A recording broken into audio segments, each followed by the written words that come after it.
Greetings, Lotus beings. I hope you're well and rested after the weekend. It's been a busy one for me, lots going on. I've managed to have some rest, some play, some work, and I am now preparing for another huge chunk of IFS training next week. So yeah, I'm kind of, like you, being in a very deep space of reflection and transformation. As we've all been saying, we're going through this process just with you as much as you are, and yeah, it's been a very, very intense period for me. Lots of integration and realignment for me to do. And so what I bring you today is very much where I'm at, and some tools and techniques that I'm using for my personal practice to help me realign with the stuff that's been coming up for me over the past couple of weeks. Yeah, really deep stuff. So happy to share. And even more excited because today is my Mayan calendar day. It's Red Skywalker Day. And it being a Red Resonant Skywalker Day. So Red Skywalker is very much about being a bridge. It's very much about bridging heaven and earth, and something that I have felt as I've started to really understand my life and my soul's purpose and soul's journey, and I have become more and more and more aligned with my Mayan calendar, knowing and really feeling that I very much am a bridge between heaven and earth. And I'm very much a bridge here on earth between different groups of people. I've worked for many years as a youth and community worker, and also in the sort of conscious well-being sector, and very much being a bridge for those two kind of worlds. Also having been a bridge for my work in the community, and then work with local and national government as well. And so I've really felt and embodied this energy over the past 10 years. So I'm excited to kind of bring some of those sentiments and ideas and kind of see where we're at, which is this realigning and reintegration phase, and see this through the lens of a Red Skywalker, a bridger. So yeah, it's exciting. And I'm going to be sharing some really practical tools and techniques with you. One being based on the chakra system, our 7 energy points that we have in our body. We actually have 12 chakras, but I'll be looking at 7 today and sharing a tool with you. So it's actually quite a chunky process that I'm going to be sharing with you all. So what I'm going to do is do this transmission and talk you through it, and then I'm going to stop and I'm going to create another transmission, which is just going to be the process, so that whenever you want in the future, you can just click that video on and then you can replay it again, rather than having to sort of sift through everything. It can be a lovely little thing that you have in your toolkit to sort of help at any time when you're wanting to realign or integrate. Okay, so yeah, I've had quite a few of you. I really honor and recognize, where some of you are, and really thank you so much, and deep gratitude for people who've contacted me and to let me know that you're out there and you're feeling a little bit behind, or you're struggling to keep up with stuff. And this is all perfect. It's all meant to be this way. And actually, I myself have felt too that I've been a little bit behind, and I sometimes have had that part of me that's like, maybe I should be interacting more, or maybe I should be more present. And we are all going through our process. As Jyoti was saying in one of her last transmissions, she's gone through a huge, deep process recently and has been a little bit off the radar. But actually, we're all here energetically, and everything is perfect. And so if you're one of those people that just feel that you've kind of fallen behind, or fallen off the bandwagon, or struggled, I recognize that, and I see that, and I would invite you to tune into where that's coming from. Maybe that's a part of you. And I think that's okay, that's okay. And so what I wanted to do today was, actually what I didn't want to do was to add on a whole load of new stuff, like, oh, here's something, let's upgrade the diet protocol aspect, or, you know, let's add in a really big chunky process. What I want to do actually is revisit some of the themes that we've already been talking about. I'd like to revisit some of the little homeworky things maybe, and the suggestions that there were for you all to try stuff at home or do a bit of homework, just so that actually we can come back to that sense of togetherness, like we're all in this and there isn't anyone's ahead or anyone's behind, that we're all doing this in our own time, and then that's okay.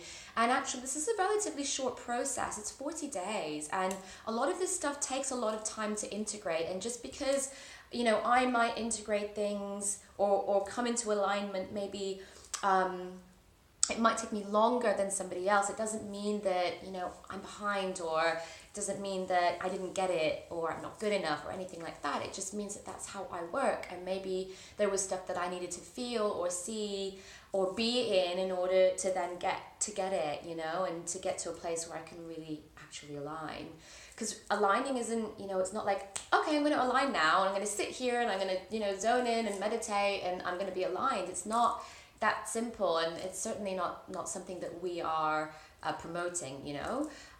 So we're hoping that, you know, if I can revisit some of these ideas, you know, that we can start to gently come back into a place of alignment and start to walk towards our integration a little bit more.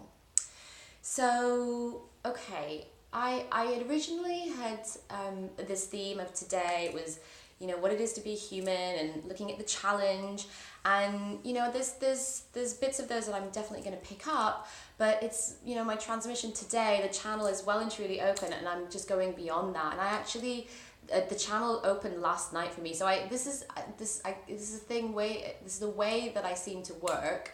That often I will get the transmission before, like, you know, I'm meant to sit and actually do the transmission. So it was last night, and it was like literally 1 a.m, 1:20 I think it was, and I was about to drift off, and then I got the message. The channel was like, nope, you're not going to sleep, you're gonna write all this stuff down. And I spent like an hour just scribbling and making notes again, in my ridiculously not very, I don't know how I'm even gonna refer to this, but anyway, on my notes, and yeah, beautiful, it just all came to me like, no, this is it, this is what we've got to go through today. So it's going to be whatever came through last night and whatever comes through now. So so finding our role and our, you know, our life purpose and our soul's purpose, and what our journey is, you know, that stuff is still to be explored. It's still to be identified for a lot of us, and, you know, that's okay. And what I'm really interested in is, you know, how we can come into alignment with where we are now and be really okay with that, and use this position to transform here now, okay? And, you know, it's that thing that we were talking about in some of the earlier transmissions of, you know, the real magic and the real work is done on the day-to-day, like in the moment, you know, processes that we're going through. And often that's where a lot of our, you know, our inspiration or the insights into what our purpose is or where we're meant to go or what our role is, a lot of that comes in those little moments, you know, where we see something or we experience something and we're like, this feels good, I think I could do this, or I think I could visualize myself, you know, somewhere here in the future. So it's really important for us to really resource ourselves to be able to continue to hold this space for us in the here and now, so that every day as we're moving forward, we're like, you know what, I feel strong, I feel solid, like I can hold a really great space for myself to move forward and we're doing the work every day, every minute, and, you know, and moving forward and being really okay with where I am now. Because those challenges that we have on a day-to-day basis are our opportunity to evolve and grow. And so many times I push against that and I'm like, oh, no, I'm going to put that aside. I think Jyoti made a reference in one of her last emails, and so did Vicky. And, you know, it's like, oh, I can't go into that. It's just too painful, or I'm too shameful to go into. So yeah, I really invite you in this transmission to really feel into some of the tools and techniques I'm going to be sharing with you, to see if some of these you could pick out and use individually, or the whole process can be used for you to align with yourself, align with your body, align with your mind, your parts, align with your spirit. So aligning as much of your system as you can to create this resource, to really resource yourself, to be able to hold the space, so that we can, as much as possible, see the challenges that we face, the patterns that rise, you know, the emotions, all the stuck and dense energy, all that stuff, to be able to take on the challenge of that as an opportunity to grow and evolve. Okay, so I invite you to do that. Right, let me have a look at my notes.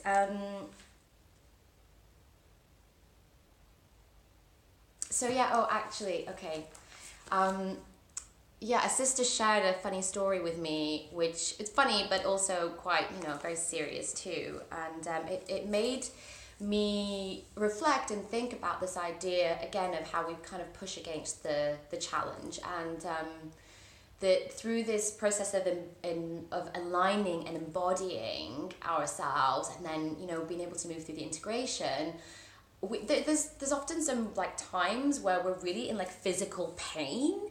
So my friend was telling me about when she went to her advanced yoga teacher training, that her teacher was like making them hold the poses for 3 minutes, and she's a really advanced teacher and very, very strong, and she was saying that she was in side plank for 3 minutes, and at one point in the last minute she just was in so much physical pain that she just burst out crying. She was like,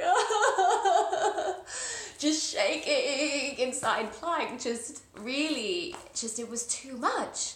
And she said as soon as she released that, and as soon as she accepted the pain in her mind and surrendered to it, the pain went away.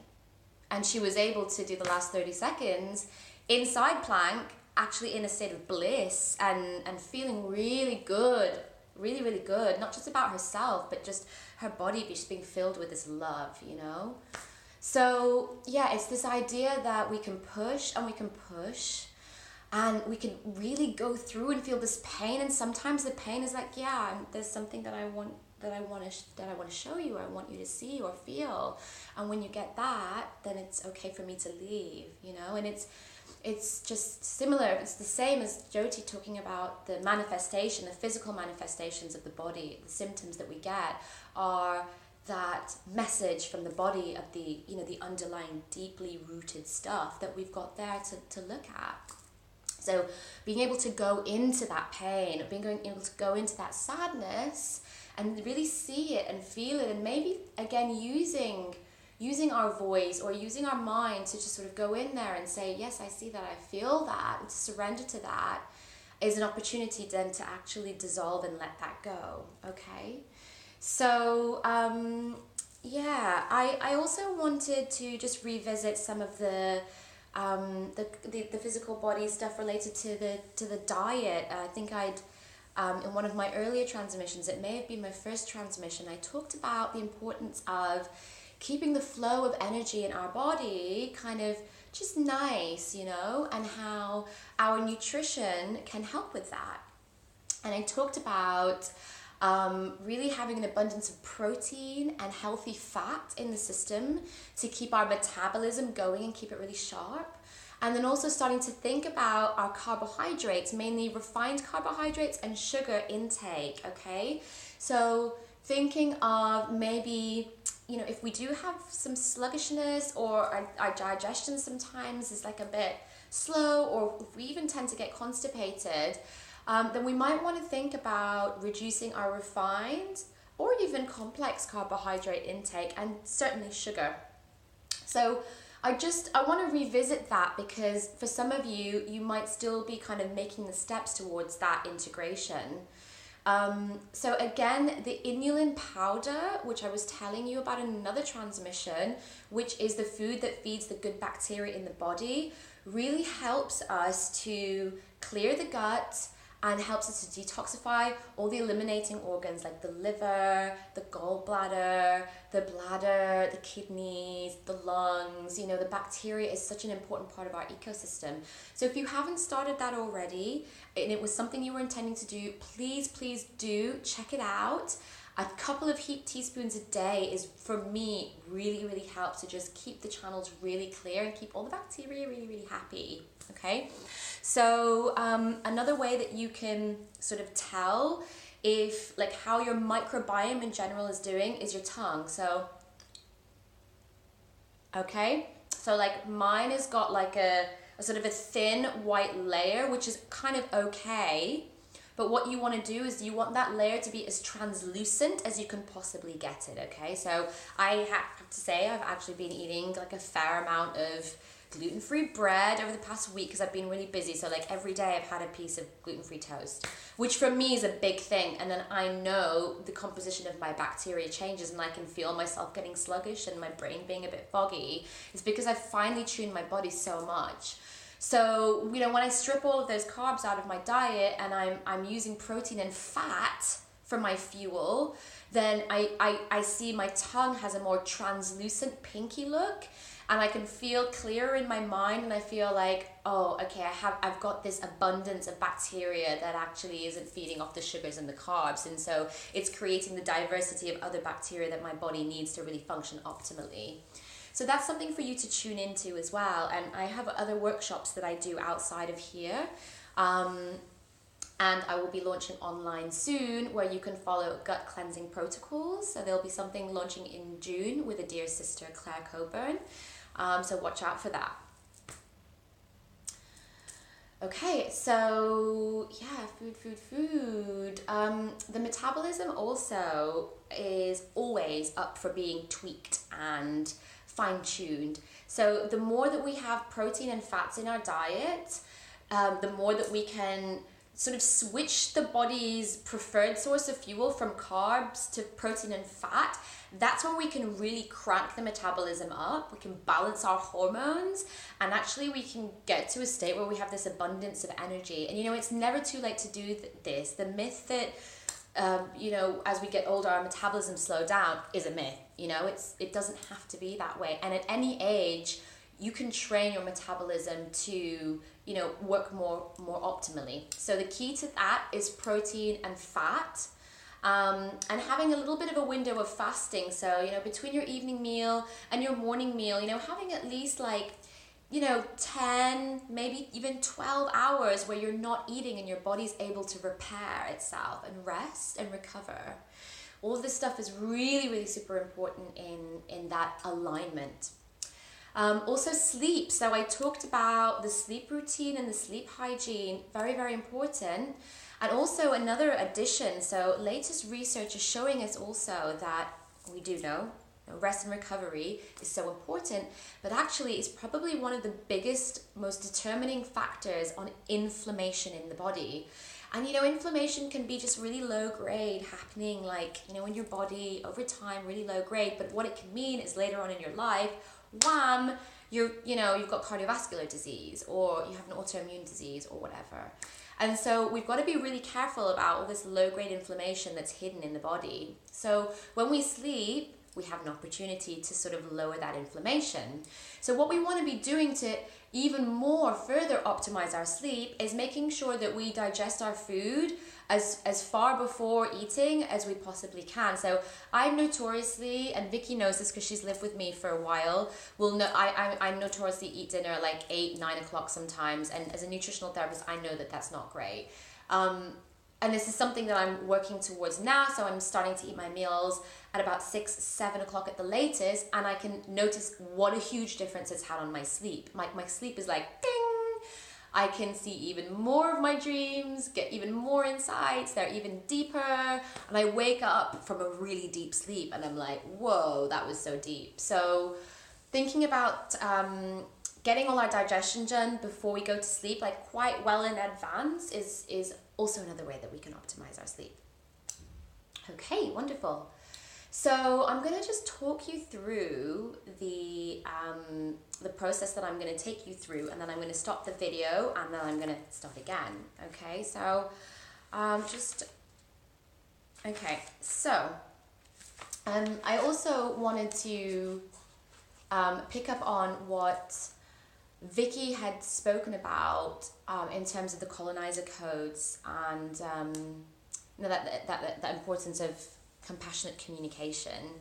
And Jyoti had also talked about bringing in that abundance of self energy into the system and the kundalini and the importance of that in realigning, and all just so important, because for me, I work a lot with the heart and the throat with my clients. So the heart, opening up the heart so people can really get into their self energy and their heart space, but then the throat, because it's so important in these times for us to communicate effectively. We haven't got that long to get things going and fix shit up on planet Earth. So we're here to master our physical 3D bodies, so we need to use the voice to be able to do that.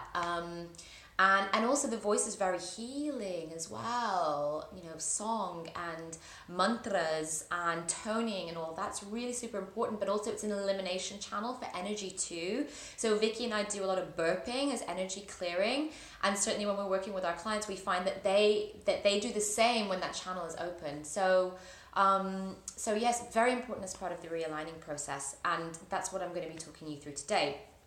So we're going to start off with resourcing the system, okay? So making sure that we have enough protection and strength around us so that we can then go into a process of aligning, okay, with the energy points. And then at the end of that process, when I leave you, and you're finished with that process, actually, you can then make a space for yourself maybe to sit quietly and do some of that, like further integration work or tuning into some inner work that you want to do, okay? So we start off first by finding a place to sit comfortably, deciding whether you want to sit or you want to lie down. The spine has to be straight so that all the chakras are aligned. And I started first by invoking an energy or opening a channel of energy. And so you can use whatever you already work with. So if you don't, you can just invoke and just say, I call upon the divine universal energy or the divine energies around me. And for some of you working with Reiki or Sekhem or any other modalities, you can invoke those energies if that's what you wish. Okay? So I tune in, I do that, and then what I also do is I ask that my ancestors, my higher self, any plant spirits, any teachers or guides or gurus, and the guides are really super important because we all have guides around us, and ask that they be here with me to assist in this healing or journey or however you'd like to articulate it, okay? At this point, I also then notice if there's any kind of stuck energies or any tension or whatever, and I just ask myself to breathe into that and allow myself to breathe into that and just kind of melt into it, and try and keep the frame upright or, straight lying down, but actually like just melt and relax the muscles, okay? That's really, really important. We don't want to be going into the stuck to anything, and it's a beautiful way of actually tuning into that stuff and just kind of releasing it for now. It's really important. So what I then do is I imagine myself within a pyramid. That's what I traditionally do. I imagine myself within a pyramid so that my body's fully encased in a pyramid. And recently I've been working with the star tetrahedron more. I mean, I've done a lot in the past, but I'm coming more back to the star tetrahedron or Merkaba. And I imagine myself either floating or sitting or lying down in that space. And what this does is these platonic solids, okay, these shapes, sacred geometry, helps to create this coherent vortex of energy coming in this way if you're using a pyramid, or both ways if you're doing a double pyramid or star tetrahedron. And These coherent energies are very, very, very protective. So what they're doing is guarding you against any kind of outside influence.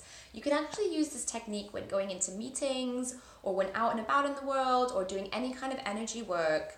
It's really super important to protect ourselves, our fields, when we're doing this work, because often we're really wide open and we're like this beacon of light that's shining out, attracting stuff. So it's important for us to really resource ourselves in that way, and so that we can feel really strong. And you feel a difference when you're surrounding yourself in that geometry. You're like, oh yeah, I feel great, I feel good. And after your process, you notice the difference, okay? Some people also like to visualize themselves in a sphere, and that's okay too, okay? So the next thing that I like to do, which is something which has actually come to me in the past couple of months, is I've been working more and more with my power animals. So it's really nice at this point to ask or call your power animals to be by your side, to help protect you and guide you on this journey, or assist in your healing, or assist in your integration, or whatever it is that you wish to do. So if you don't know what your power animal is yet, then maybe it's something that you can tune into. You might start to get signs. I have had a black panther stalking me for the past year. It's been amazing. And I pulled the black panther as one of my animal medicine cards a while ago. So I've always known that they've been by my side. But even more so now in my dreams and in the medicine work that I do, all sorts of my medicine work, from my energy medicine to working with plant medicines, I'm always seeing the black panther there. So if any of you need help to find your power animal, I can do a reading for you. So just contact me, and we can arrange to do a power animal reading. It will be a very simple reading, and maybe we can pick 3 power animals for you, and you can go away and sort of meditate on that. Okay, so we call our power animals to be by our side. And then the last thing that I do before I go into the main process is that I find a really safe place in my body, like my heart often, or like my solar plexus, because even though it's often needs a lot of work, it's actually a safe place and I know it's there and I'm really familiar with it. Or it could just be a body part like a shoulder, but just find that place, tune into it, and just like be with it, just be with it, just feel kind of safe with it, feel good with it. And then imagine that there's a light there and that light is glowing, or maybe there's a feeling, like a nice warm feeling, and imagine that warmth is there. And then just imagine it slowly growing and growing and growing and growing until it kind of fills your body and fills your outer aura. And then we're ready. We are like, ready. And then what I'm going to do is take you through a chakra balancing, okay, an alignment of the chakras. And then it's up to you to use the time and space after that how you'd like to. Now, the importance of working with the chakras, I'm going to put some resources up for you to have a look at, and I don't have time to go through it now, but a little bit of homework is that the chakra system seems to be aligned with the endocrine system. So we have a collection of organs at each of the chakra points, which are like hormone secreting glands and other hormones as well, all of these different points. And these are like messengers, chemical messenger glands, and they have their own energetic frequency and vibrations, and that's what helps to create these energy points, okay? But we also have the other layer that each of the organs seem to have like their own kind of emotions and patterns that they seem to hold on to, and that's probably to do with their energetic frequency and how an emotion is vibrating at this frequency, and maybe the kidneys are vibrating at this similar frequency, and they tend to sort of be attracted. So there's something for you to go to. There may be a chakra that you feel more aligned to, or that you feel more drawn to kind of doing some work with to help you in that aligning process. There might be one that's like a little more closed or a little bit like, ooh, help, I need some help. And it may be that you feel it, or it may be that you recognize, for example, that you have, some feelings of anger, right? And that could be associated with the liver, and that could very much be a part of the sacral area or the solar plexus area, and that might be somewhere for you to work on. So you can have a look at the guides and resources for that. And The final thing I'll say is, look, we have a lot of stuff up at the moment, and they're all that stuff is all vibrating at different frequencies. So within our body, we've just got like this, whoa, like mishmash of all these frequencies kind of actually really wanting to be like aligned and harmonized, okay? So there are some beautiful things that we can do to harmonize those frequencies in our bodies to make it easier for us to go in and do the work and to align, So like sound healing, going back to your intention setting and prayer, using your voice, toning, singing mantras, all that kind of stuff is also beautiful at aligning. Working with crystals, even more beautiful stuff to help you harmonize those frequencies in your body. That's so important. And the more of that you can do, using sound therapy instruments, singing bowls, chimes, all of that stuff is again going to really assist with this aligning process and integration process. So I really welcome you to have a look in your environment and people around and think, oh, actually, yeah, I think I fancy picking up my singing bowl that I have in the other room that I've forgotten about that's collecting dust, or I've got some beautiful crystals that I can work with that can help to realign, and reharmonize some of those frequencies so that you're in a bit of a stronger place to do the work. Okay? So thank you, Lotus beings, and I look forward to sharing the process with you.